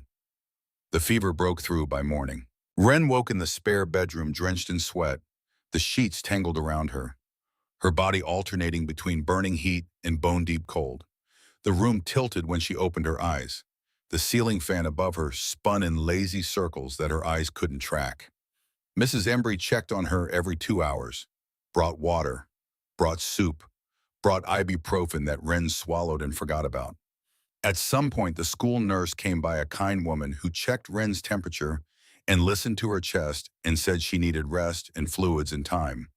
During the worst of it, late on the second night when the fever peaked at 103 and the room dissolved into a blur of shapes and shadows, Wren called out for her mother. She didn't know she was doing it. She was somewhere between sleep and waking in that gray territory where memory and hallucination braided together, and she was 6 years old and her mother was sitting on the edge of her bed, and the silver bracelet was catching the light from the hallway, and her mother was saying something that Ren couldn't quite hear, and she reached for the sound of it, reached for the voice, reached for the warmth. "Mom, Mom," she whispered. "Mom, don't go." Mrs. Embry, sitting in the chair beside the bed, heard every word. She reached out and took Ren's hand and held it. She didn't say anything. She just held on. The knock on the door came on the third morning. Ren was sitting up in bed, the fever broken, her body hollowed out but no longer burning. Mrs. Embry had gone downstairs to make breakfast. Through the floor, Ren could hear the murmur of the teacher's voice and then a second voice, younger male, uncertain. Footsteps on the stairs, a knock on the bedroom door. "There's someone here to see you," Mrs. Embry said through the door. Her voice carried a note of surprise. "A boy from your school." Ren's stomach tightened. "Who? Garrett Voss." The name landed like a slap. Ren stared at the door. "You don't have to see him," Mrs. Embry added. "I can send him away." A long pause. The house creaked around them. The heater hummed. "Let him in, yeah," Ren said. Garrett came into the room, the way a person enters a church they haven't been to in years, slowly, with visible discomfort, carrying something that looked like it weighed more than the backpack slung over his shoulder. He stood just inside the doorway, his sandy hair damp from the rain, his jacket zipped up to the chin, his hands shoved deep in his pockets. He looked at Ren. She looked at him. Neither of them spoke for what felt like a very long time. "I brought your homework," Garrett said. He set the backpack on the floor. 3 days worth. And some food. My mom made soup. He pulled a paper bag from inside his jacket and set it on the nightstand. His hands were not steady. "Great," Ren said. Her voice was flat. "Thanks." Another silence. Garrett looked at the floor, at the ceiling, at the window, at everything in the room that was not Ren. "I need to say something," he said. "Then say it." Garrett took a breath. When he spoke, the words came out in a rush like water breaking through a crack in a dam. "What I did in the cafeteria was the worst thing I've ever done. I didn't plan it. I didn't think about it. I just stood there and said it like it was a fun fact, like I was telling people the score of a game. And I watched your face when I said it, and I saw what it did, and I didn't stop. I didn't take it back. I just stood there like an idiot while 200 people turned to look at you, and I didn't say I'm sorry, or I shouldn't have said that or anything. I just stood there." His voice cracked on the last word. He was looking at Ren now. His eyes were red. "And then you were gone. 3 days. And the school was talking about it, and some people were saying it was so, and some people were making jokes, and all of it was my fault. Every word, every look, every whisper. I did that." Ren watched him. Her face gave away nothing. "I should have known better," Garrett said. "That's the thing that keeps me up at night. I should have known better because my dad grew up on the street in Boston. He was homeless from the time he was 15 until he was 22. He slept in shelters and doorways and under overpasses just like you. He doesn't talk about it much, but I know. I've always known." He was crying now, not dramatically, not with sobs, but with the quiet, steady tears of someone who had been carrying something heavy and had finally put it down. "So when I said what I said about you, I wasn't just being cruel to you. I was being cruel to him, to my own father, to every person who's ever had to sleep outside because the world ran out of room for them. And I am so sorry. I am so sorry, Ren." The room was very quiet. The heater hummed. The rain tapped against the window. Ren looked at Garrett Voss, this boy who had taken the one thing she had left and broken it in public, and she saw something she hadn't expected. She saw remorse. Real remorse, not the kind that comes from getting caught, but the kind that comes from understanding truly, understanding what you've done. She didn't forgive him. Not yet. Forgiveness was a thing she would have to build the way she built everything, slowly, carefully, one piece at a time. But she nodded. "Okay," she said. "Okay." Garrett wiped his face with the back of his hand. "Okay, I heard you." Garrett nodded. He stood there for another moment like he wanted to say more but knew that more would be too much. Then he picked up the paper bag and moved it closer to her, a small gesture clumsy and earnest. "My mom's soup is actually really good," he said. And despite everything, despite the fever and the flood and the 3 worst days of her life and the bare wrist where a silver bracelet used to be, Ren almost smiled. "Leave it on the table," she said, "and bring me the homework. I've got 3 days to catch up on." Garrett Voss brought the homework. He sat in the chair by the window while Wren worked through the first assignment, and he didn't say anything, and she didn't say anything, and the silence between them was no longer hostile.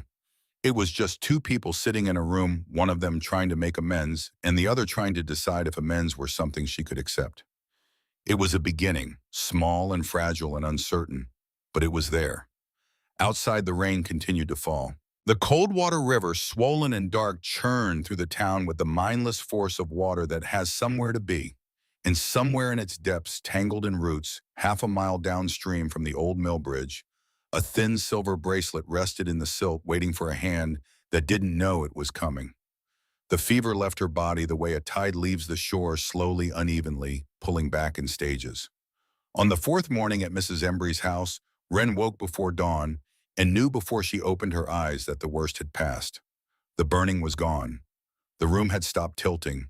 Her muscles ached in the honest, ordinary way of a body that had been pushed too hard and was coming back to itself.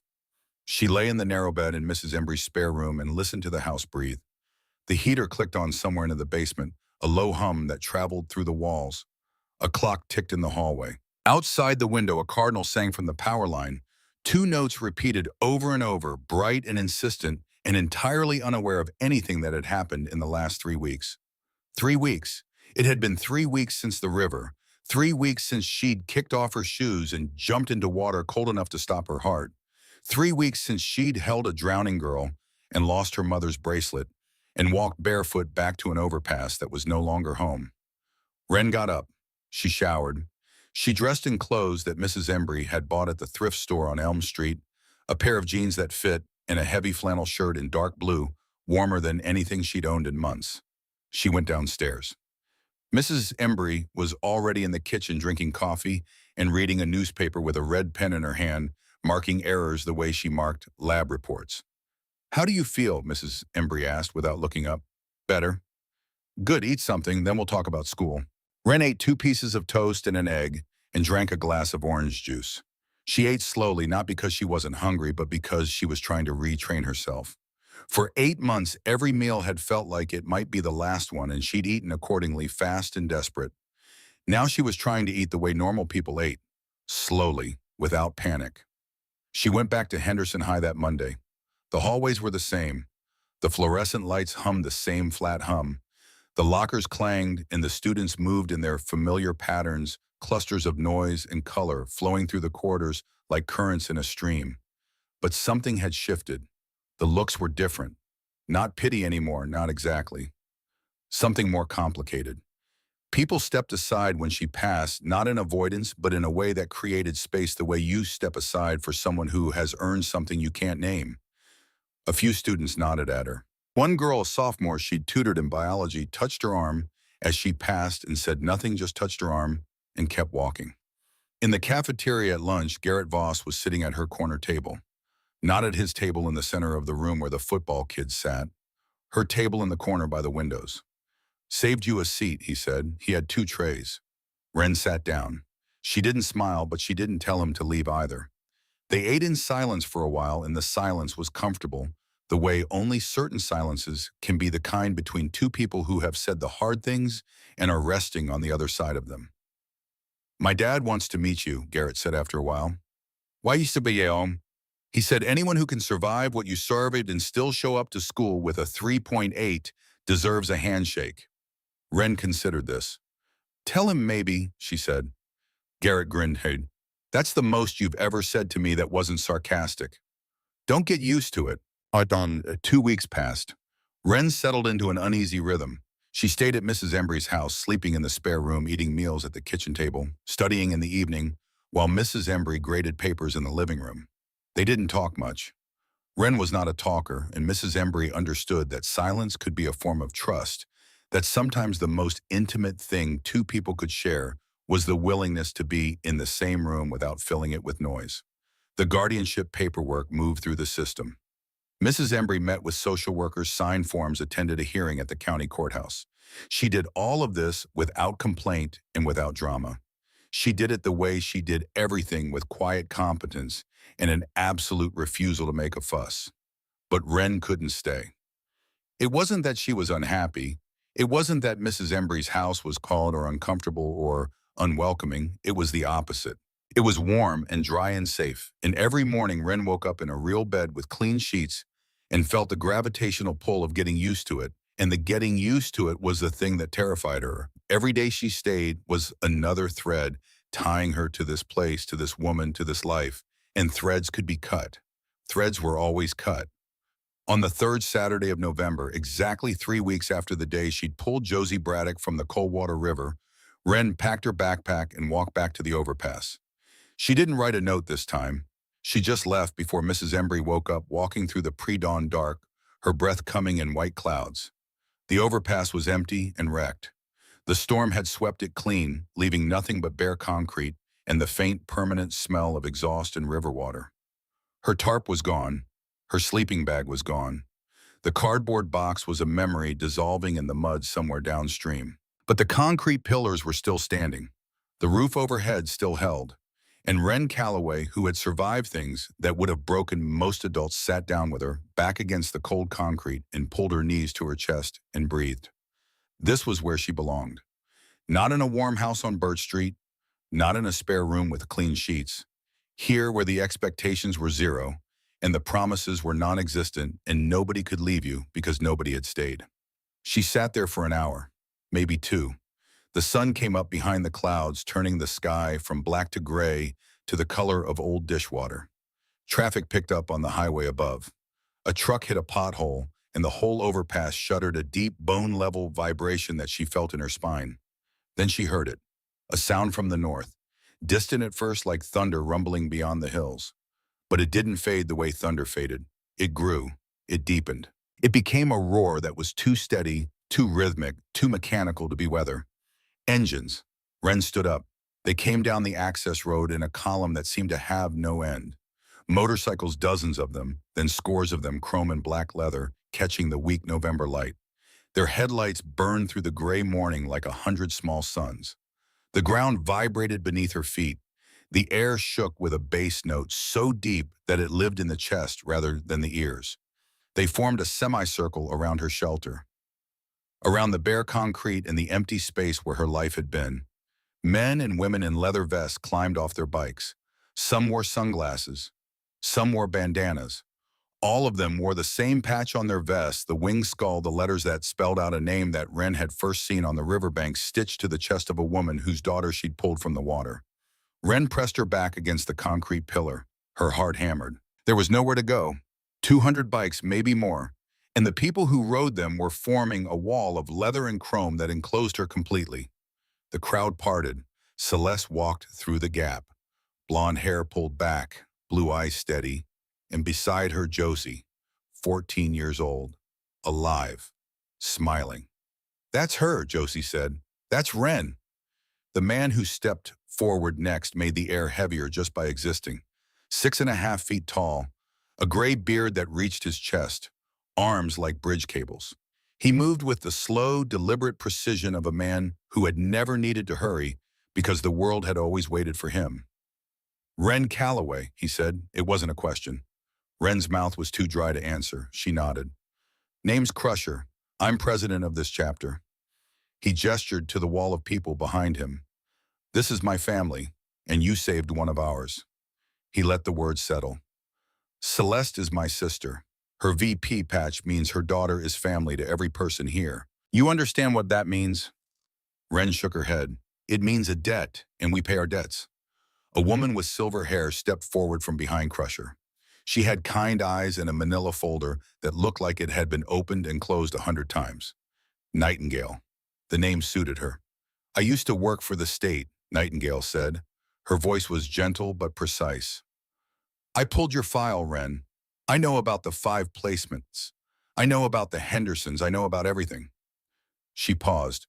"There's an apartment on Prospect Street, 3rd floor, studio. The building is owned by a club member who's agreed to waive rent until you're 18 and can sign your own lease. After that, you pay what you can afford while you're in school." A young man stepped forward, maybe 25, tattoos on both arms and a grin that made him look like someone's younger brother. "I'm Stitch. I run a construction crew.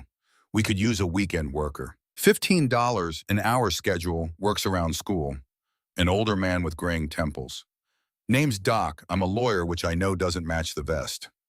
A few chuckles from the crowd. I'm looking into your situation with the Hendersons. They had no legal right to abandon you. I can file for emancipation, get your documents in order for college applications, and make sure you're covered. Celeste stepped forward and pressed something into Ren's hand. A bank card, a piece of paper with a pin. There's $5,000 in that account, Celeste said, for emergencies, for food, for whatever you need. Ren looked at the card, looked at the faces arrayed around her. 200 people, maybe more, every one of them, standing in the November cold at 8 o'clock on a Saturday morning because a girl had jumped into a river 3 weeks ago. She felt the weight of it pressing down on her. The kindness, the scale of it. The terrible, beautiful, crushing weight of being seen by this many people at once. All of them looking at her, all of them offering something, or all of them waiting for her to accept. And she couldn't. No. The word came out small but clear. It cut through the rumble of idling engines like a blade through paper. Crusher raised an eyebrow. The crowd went still. No, Ren said again. Her voice was shaking, but she held it together the way she held everything together, with her jaw set and her eyes open and her hands balled into fists at her sides. I appreciate what you're trying to do, all of you. I see it, but I can't take it. Why not? Crusher's voice was even. Not offended, not impatient, just asking. Because everyone who has ever tried to help me has left. Every single one, the foster families, the caseworkers, the people who said they'd come back. They all meant it. They all stood in front of me, just like you're standing now, and they all said the right things, and they all meant them, and then they were gone. Her voice cracked. She pressed her lips together and waited until she had control again. And if I take this, if I take the apartment and the money and the bone and all of it, I'm going to start believing again. I'm going to start thinking, maybe this time it's real. Maybe these people are different. And then when you get tired, when you get busy, when something more important comes along and you forget about the girl under the bridge, I'll be right back here. Except it'll be worse, because I'll know what I lost. She looked at Crusher, at Celeste, at the 200 faces watching her. It's easier to have nothing than to have something and lose it. I know how to have nothing. I'm good at it. The silence that followed was enormous. It filled the space beneath the overpass the way water fills a basin, completely pressing against every surface. 200 people stood in it and said nothing. Celeste's hand moved to her mouth. Her eyes glistened. Behind her, Nightingale looked down at the ground, her silver hair falling forward over her face. Stitch, the young one with the tattoos and the easy grin, wasn't grinning anymore. He was blinking too fast and looking at the sky, and his jaw was working like he was chewing on something that wouldn't go down. And Razor, standing at the back of the crowd where he thought nobody could see him, watched the thin girl in the oversized coat tell 200 people that kindness was the thing she feared most, and something shifted in his face. A crack in the stone. A fracture line running through a wall he'd spent years building. Then Crusher did something unexpected. He didn't argue. He didn't give a speech. He didn't tell her she was wrong or that things would be different or that they weren't like the others. He sat down.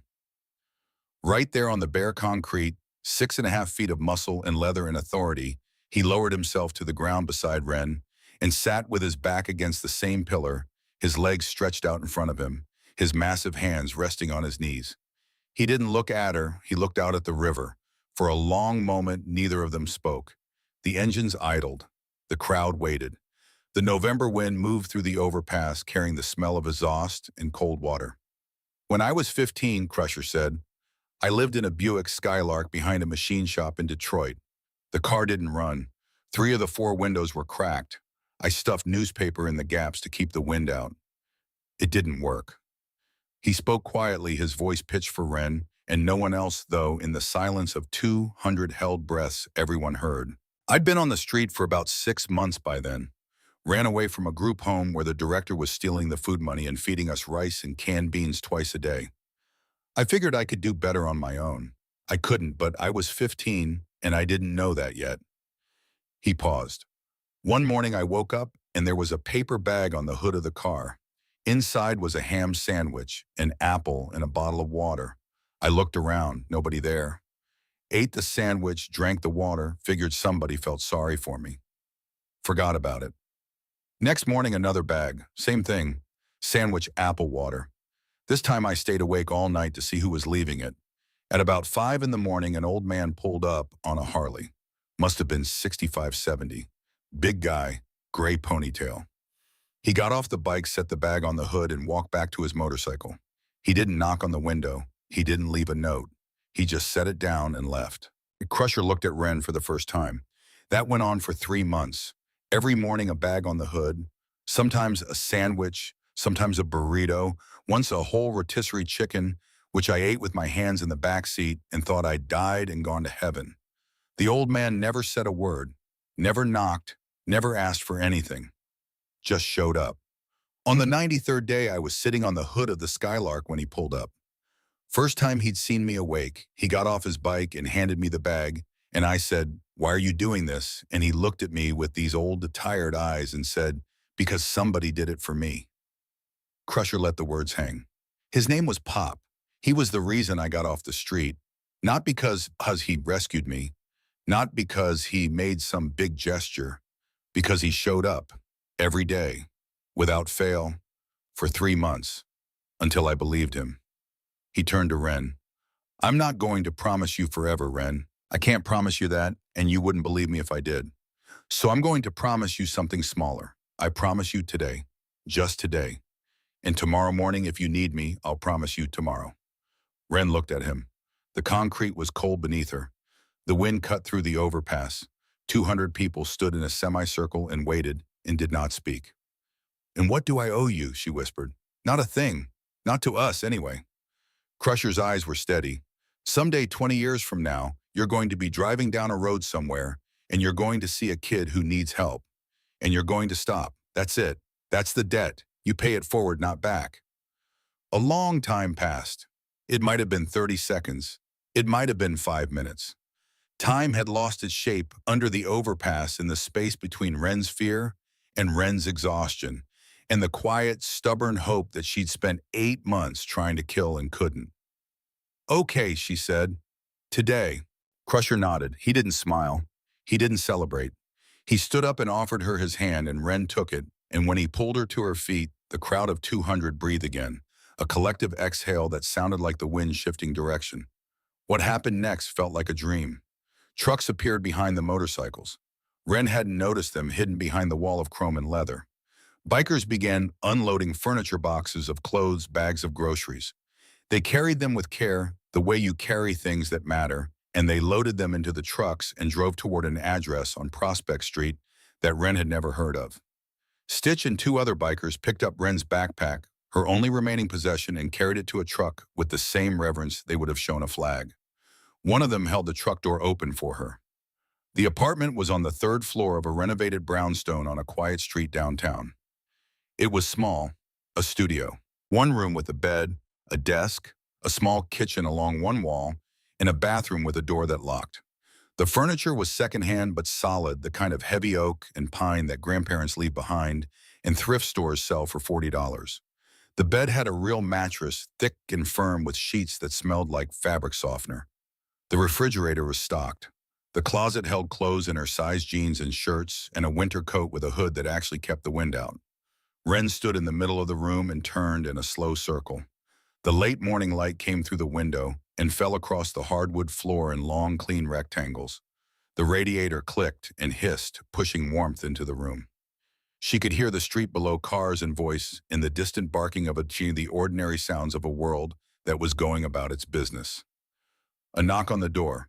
Josie standing in the hallway holding a book. "I never properly thanked you," the girl said. She looked different than she had on the riverbank. Dry, for one thing. Her blonde hair was pulled back in a ponytail like her mother's, and she had the slightly awkward posture of a 14-year-old who was still figuring out the relationship between her limbs and the space they occupied. "I'm Josie, by the way. I know you know that, but I wanted to say it myself." "I know who you are," Ren said.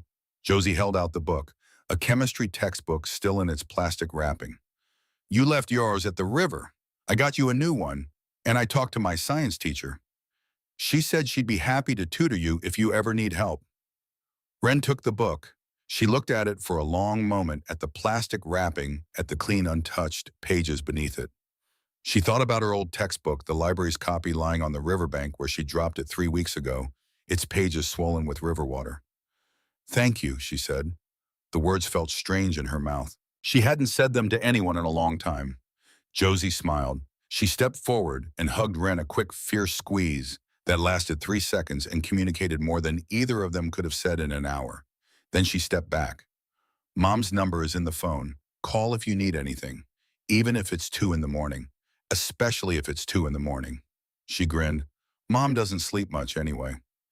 Then she was gone, and Wren was alone in her apartment, and the word "my" attached itself to the word "apartment" in her mind for the first time, and she had to sit down on the edge of the bed because her legs wouldn't hold her.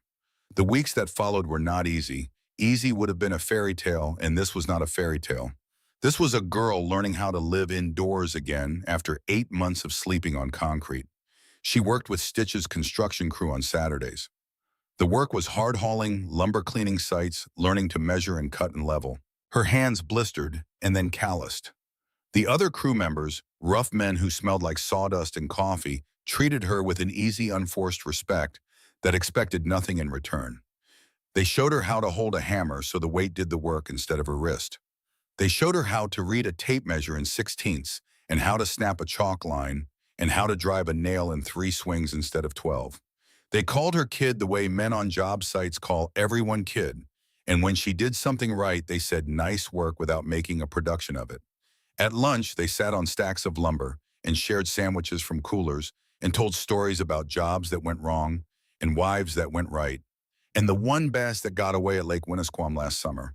They included Wren in the conversation without forcing it, leaving space for her the way you leave space for someone who was learning to sit at a table after eating alone for a long time. At the end of her first day, Stitch pressed $200 into her hand. She tried to give half of it back. Stitch laughed and closed her fingers around the bills. "You earned it," he said. "Same time next Saturday." Doc the lawyer turned out to be meticulous and relentless in exactly the way a good lawyer should be. He filed for emancipation. He gathered Wren's documents, birth certificate, school records, vaccination history, all the paper evidence that a person named Wren Calloway existed and had rights. And he discovered something that made his jaw go tight. The Hendersons, Roger and Diane Wren's last foster family, the ones who had driven to Ohio and left her behind, had continued to collect the state foster care stipend for 8 months after abandoning her. $800 a month. $6,400 paid by the state for the care of a child who was sleeping under a bridge. When Doc told Wren, her face went blank. Not angry, not surprised. Blank the way a computer screen goes blank when you pull the plug.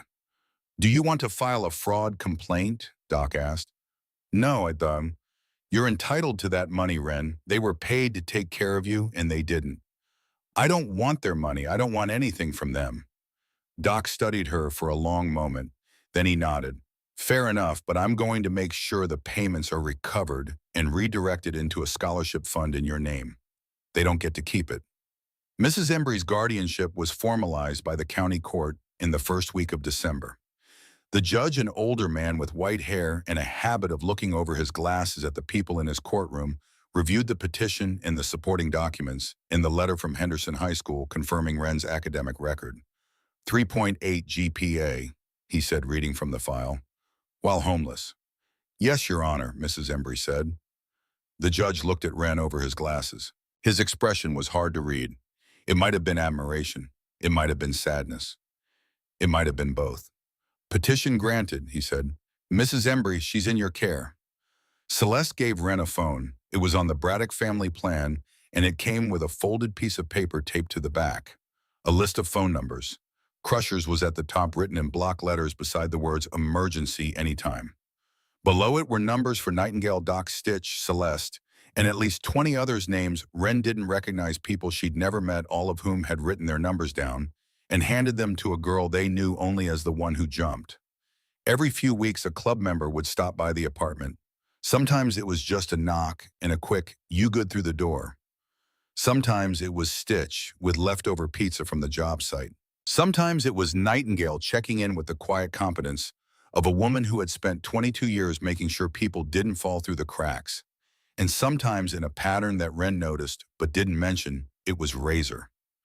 The first time she found a bag of groceries outside her door on a Tuesday morning. No note, no explanation. Just a brown paper bag with bread, peanut butter apples, and a box of granola bars, the same brand Mrs. Ember used to slip onto her lunch tray. The second time she came home from school to find the dripping faucet in the kitchen sink had been fixed. The super hadn't been called. The door showed no sign of forced entry. But the faucet that had kept her awake for 3 nights was silent, and the wrench on the counter was not hers. The third time a light bulb in the hallway outside her door had been replaced. The old one, dead for a week, had been unscrewed and placed on the windowsill beside a new one that burned warm and steady. Wren never saw him do it. She never caught him in the hall or on the stairs. But she knew. She knew because Stitch had mentioned once in passing that Razor had asked him for the address on Prospect Street. And she knew because the groceries always included apples, and the repairs were always done with a precision that suggested a man who had worked with his hands for decades and took pride in doing things right. She didn't mention it. He didn't explain it. It was a conversation conducted entirely in actions in the language of faucets and light bulbs and brown paper bags, and it said more than words would have. Christmas Eve. The clubhouse was a converted warehouse on the east side of Bridgeford, and on this night it was transformed. Strings of white lights hung from the rafters in long swooping arcs. A Christmas tree stood in the corner, massive and slightly crooked, decorated with ornaments that ranged from the beautiful to the bizarre glass balls next to miniature motorcycles, next to handmade stars cut from beer cans. The air smelled like barbecue and pine and the warm, yeasty scent of fresh bread. Classic rock played from speakers mounted on the walls turned low enough for conversation. Families were everywhere. Children ran between the bikes parked inside, their laughter bouncing off the high ceiling. Couples danced near the bar. Old men sat at long tables telling stories that grew larger with each telling. Women in leather vests carried plates of food and called to each other across the room. Wren stood near the entrance and took it all in. She wore the winter coat the club had given her and the jeans that fit, and a sweater Mrs. Embry had wrapped and placed under a small tree in the living room that morning. Garrett Voss had driven her here. He was somewhere in the crowd now, probably near the food because Garrett was always near the food. Crusher waved her over to the head table. "Wanted to talk to you about something," the big man said. He was wearing a Santa hat that should have looked ridiculous on a 6.5-foot biker and somehow didn't. "You graduate in June, right?" "Yes." "Don't call me sir. Makes me feel old, see?" Crusher grinning beneath the hat. "We've been talking. The club. About what comes next for you." He leaned forward. His expression shifted from jovial to serious with the ease of a man who lived in both registers. "We want to help with college, not pay for it. You'll do that yourself. Scholarships, work, study because you're smart enough and stubborn enough to make it work. But we'll cover housing, food, transportation. The stuff that keeps people from finishing. The stuff that makes smart kids drop out because they can't afford to eat and study at the same time." Wren opened her mouth, closed it. The magnitude of what he was offering was too large to process in real time, like standing at the base of a mountain and trying to see the summit. "You saved one of ours," Crusher said simply. "That means we invest in you. That's how this works." He stood. He raised his beer. The room went quiet the way a room of 200 people goes quiet when the man at the center of it stands not with obedience but with respect. "To Wren," Crusher said, "who jumped when others froze, who chose kindness when she had every reason to be bitter, who kept going to school when the world gave her every reason to quit." The room erupted. Glasses raised, fists pounding tables, voices calling her name. The noise was enormous, a wave of sound that crashed against the walls and the rafters and came rolling back. The sound of it broke something open in her chest. Not broke like destruction, but broke like dawn, like the first crack of light in a sky that has been dark for a long time. Then Razor stood up. The room shifted. People noticed. Razor, who had voted against helping Wren. Razor, who had stood in this room and told them they had no business playing family. Razor, who had carried his daughter's ghost on his shoulders for years and let the weight of her make him hard. That Razor was standing up, and he was holding something in his hands. A small box. Wooden. Old. The kind of box a man keeps on his workbench for screws and nails and the small essential things that hold larger things together. He walked to where Wren was standing. The crowd parted for him not because he demanded it, but because the look on his face demanded a kind of space that words couldn't create. He stopped in front of her. Up close, his eyes were not flat and hard the way they'd been in the clubhouse meeting. They were red-rimmed and wet and filled with something enormous that he was trying with visible effort to hold in place. He held out the box. "Open it," he said. His voice was rough, rougher than usual. Wren took the box. It was light. She lifted the lid. Inside, resting on a piece of clean white cloth, was a thin silver bracelet with a heart-shaped clasp, tarnished, scratched, slightly bent where the current had pressed it against stone, but unmistakable. She would have known it anywhere in any condition, in any light. She had worn it every day for 11 years. She had felt its weight on her wrist, the way you feel your own heartbeat so constantly that you forget it's there until it stops. Her mother's bracelet. Wren's hand shook. The box trembled between her fingers. She looked at Razor. "How?" The word was barely a breath. "I went back to the river," Razor said. "After the meeting, after the vote, I went to the spot where you pulled the girl out, and I started walking downstream." He paused.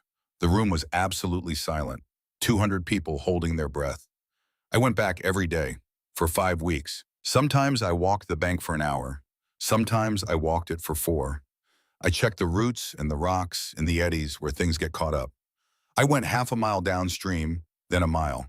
I waded into the shallows when I could, and I searched the silt with my hands." His voice cracked. He pressed on. "I found it in a tangle of roots on the east bank about a half mile past the old mill bridge. It was buried in the mud. The clasp was bent, but it held. The chain was tangled around a root like it had been waiting for someone to come and get it." He looked at Wren. His eyes were full.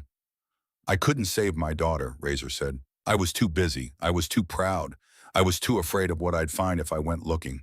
And by the time I stopped being afraid, it was too late." A tear slid down his weathered face. He didn't wipe it. "I can't undo that. I'll carry it until I die. But I could do this.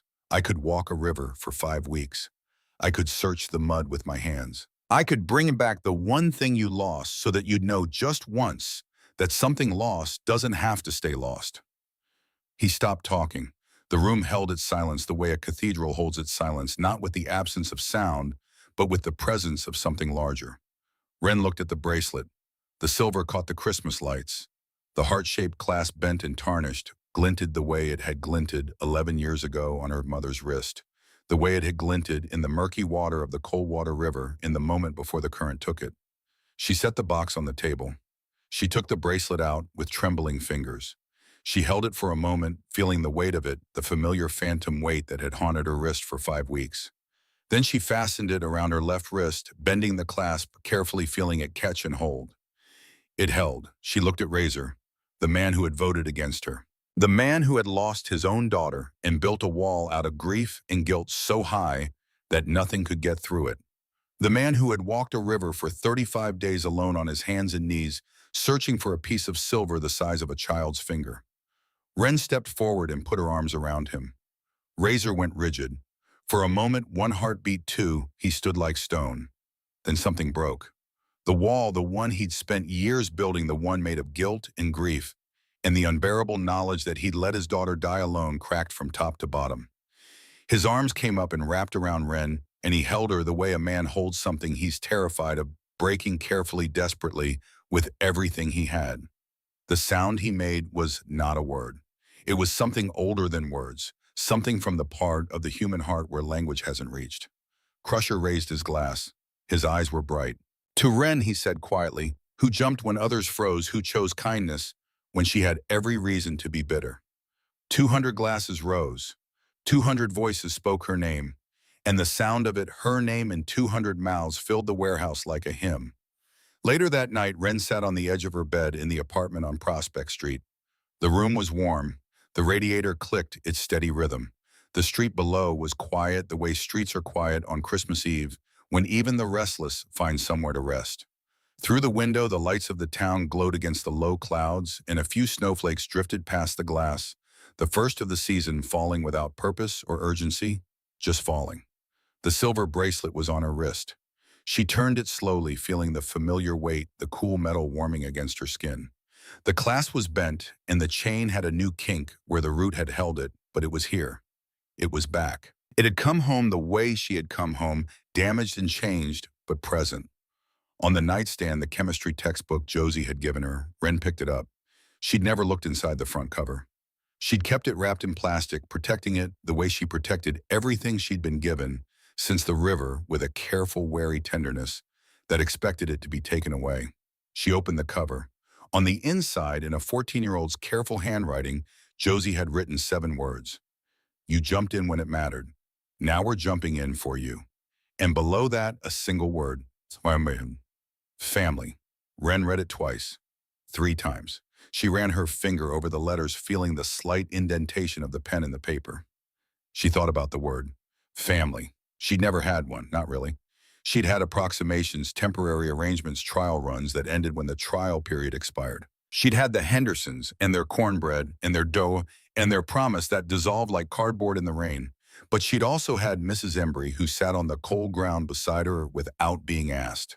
And Garrett, who brought his mother soup in his father's shame and sat in a chair by the window while she did homework.